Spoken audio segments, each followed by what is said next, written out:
time for House Call, and feelings of dizziness from time to time aren't all that uncommon, but they could be a sign of something serious. With more on vestibular disorders, we're joined by Dizzy Daryl McDaniel from Rehab Unlimited of Marion. Thanks for being here, Daryl. Well, thank you very much, Kevin. I appreciate it. Yeah, what are some of the common reasons that people do become dizzy? Yeah, actually dizziness and to some part balance itself, fear of falling is some of the top 10, 12 things that you're going to probably discuss with your physician when you go in.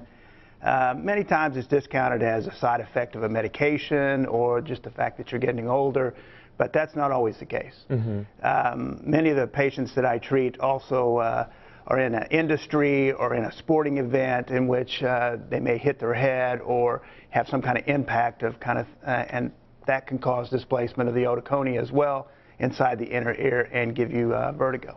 And is vertigo something that is, how do you treat it, and is it something that can be cured? It's something that can be treated and then managed after that. Many of my patients, after I've given them a treatment, it may be 2-3 years before I see them again. Others, depending on their industry, their habit, their sport, it may be a little sooner. Vertigo itself comes from the displacement of the otoconia, the crystal, the seed, the rocks in our head, many times is what it's referred to, and it gets displaced into one of the 3 semicircle canals on the back of that organ.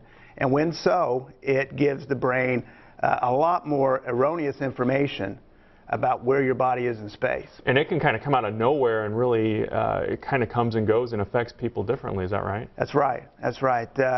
Some of my patients, well, like from the coal mining industry, I treat some in the rodeo industry and that kind of thing, to where they've hit their head, don't think much about it, hit their head every day in low coal, you know. But 6 months later, it just kind of hasn't gone away. Yeah. And so you take those symptoms and you combine it with chronic sinus infection, extended bed rest for some reason or another, where that semicircle canal is in a down position a lot. Those things can add up to vertigo, bed spins, room spins, dizziness, just off balance all the time kind of thing. It's just not going away, and that's when they come to see us. Our closing seconds here, best thing then is therapy for people with vertigo? Yes, physical therapy for it, to treat the inner ear problem itself, and then secondary to treat balance disorders, gait mechanics, and those types of things. If they need more information on it, I've got several things. If you'll Google Dizzy Daryl McDaniel, there's other information out there for you. Great, and we will have that on our website a little later this morning as well on our House Call page. Thank you so much for joining us this morning. Thank you, Kevin. Appreciate it.